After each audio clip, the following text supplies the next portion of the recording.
What's up, guys? Hope you're doing well. Hey, I have a crazy story to share that I didn't think about sharing it at the time. Or maybe I just wanted to let the story play out a little bit.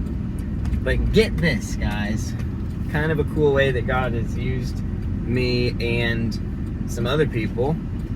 And another plug to this theme I'm getting at, that just making a difference in a single person's life is just, it's just hard to do anything more important than that. And here's the story, guys. This couple recently started going to our church, and they are amazing. And a lot of people visit churches, and not every church is the perfect church for every person, right? But this particular couple happened to stay around, which is amazing. And I mean, they're just incredible. Just incredible people. Just cool.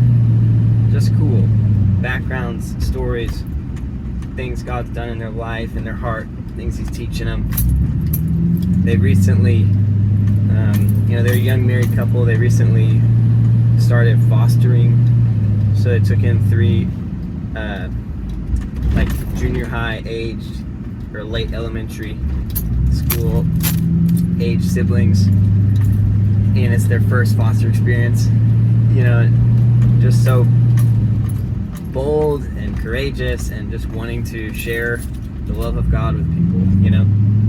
Just an amazing couple. And this story is a testament, honestly, to how amazing they are and how amazing another person is. Because get this, guys. A couple months ago, I'm having a phone call, I think a pretty brief phone call, with a guy named Chad, who's amazing. And I really should make a video about Chad because he's awesome. This couple, their names are Nate and Eden. Anyways, I'm talking to Chad. I don't remember there was like a point to the phone call. There was like, there was like a reason to be talking to each other on the phone that I don't remember. But, so honestly, I don't super remember the full context of the phone call. Maybe it was just an update on how's your summer been, something like that. I don't know. Chad takes it upon himself to just thank me for being a part of his life, for being the man that I am, for initiating with him that I would love it if he came to church with me at Antioch. And Chad could give his own story of to what extent I've made a difference in his life, right? That's kind of his story to tell. But he's just the most kind and humble dude you'll ever meet. So it's not like I'm the only person he's ever encouraged with thankfulness before. He's just a super thankful guy. But so he's thanking me for, for meeting with him, for investing in him, for, reaching out to even ask him to pray about coming to my church in the first place. And I was like, man, I was blown away, super encouraged. Thanks for saying that. Why am I telling this story? Nate happened to be in the same facility. I think maybe Chad was shopping at a local outdoor store. I think maybe it was at Pack Rat. The only reason I know that is because Nate was also there, and he heard Chad on one end of the phone call thanking and encouraging this guy on the other side of the phone call, aka your boy J-Train, for mattering and making a difference in his life. And Nate could tell, based on the words Chad used, that it was connected to church. And Nate takes it upon himself to go up to Chad after Chad hangs up the phone and is like, what church do you go to? Literally, that is how Nate and Eden got involved in our church, is, or at least how they even heard about it, is, hey, at least, you know, Chad seems like a super thankful guy, and he's thanking, you know, the college pastor. If the college pastor's that great, maybe other people in the church are great, and so he comes to our church. And they end up sticking around and really loving it, and literally they just got to baptize the oldest foster kid at our church, which was its own story. I'm not going to get into all that because it's complicated. You know, lots of conversations with the birth parents and with you know, the fostering agency. I don't know how it all works, but it's not like Nate and Eden were trying to get the kid to be baptized. He was just like, I really want to. And it's like, are we allowed to do this? Like, but guys, God's like using them, right? It's just so cool. They're amazing. And as far as how God has used me, it's just one of those little reminders that you just never know the scale of the impact that mattering to just a single person can have.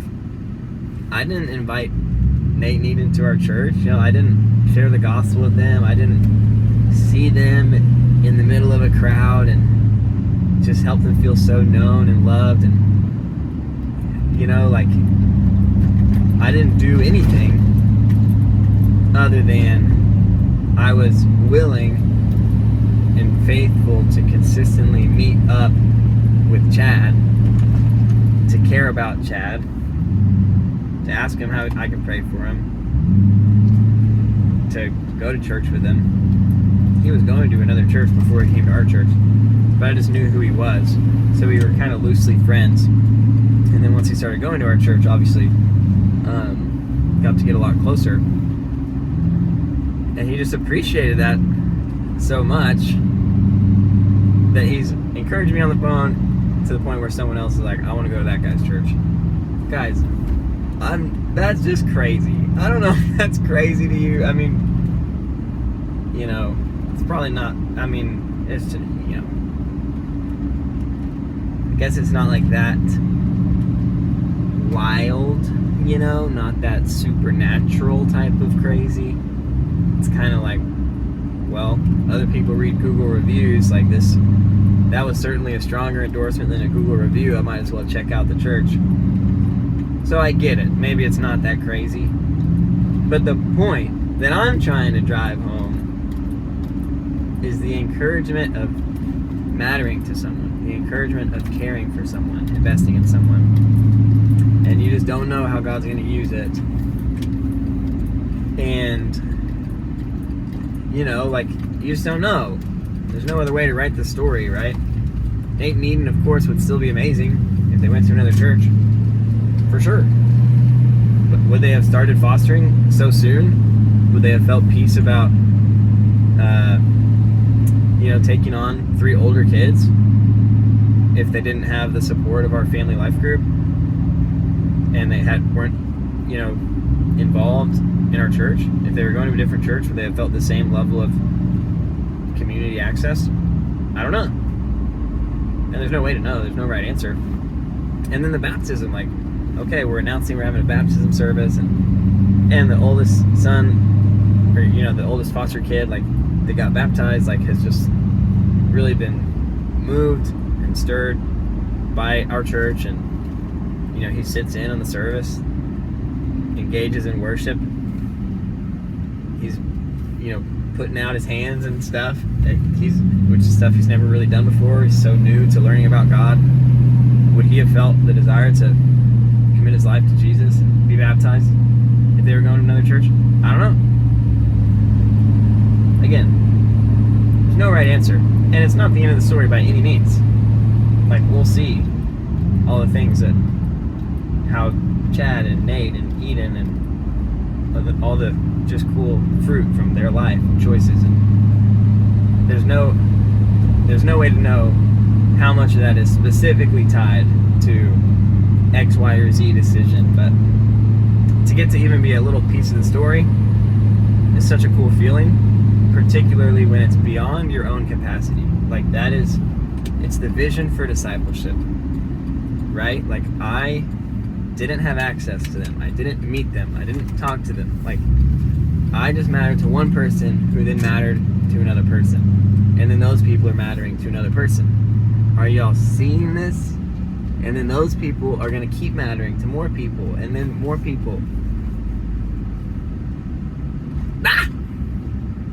Crazy stuff, guys. Y'all tracking with me, right? Like, mattering to one person in an actual transformative way, impactful way, a sacrificial way, not just scratching each other's back, not just generally kind of nice, generally kind of helpful, but in some way that stands out enough to where it actually hits the piece of your heart that feels this thing called love. If you can do that for one single person, who knows how many people your life will reach. Pretty awesome. And what's cool is you're not going to get a trophy made out of you. There's no statue, because all the people that are impacted by your life won't know that it was your life, you know? Like, people, like, you can get one or two layers out, but when you reach the scale of true multiplication, they won't know the source of any given seed. All they will glorify is God himself.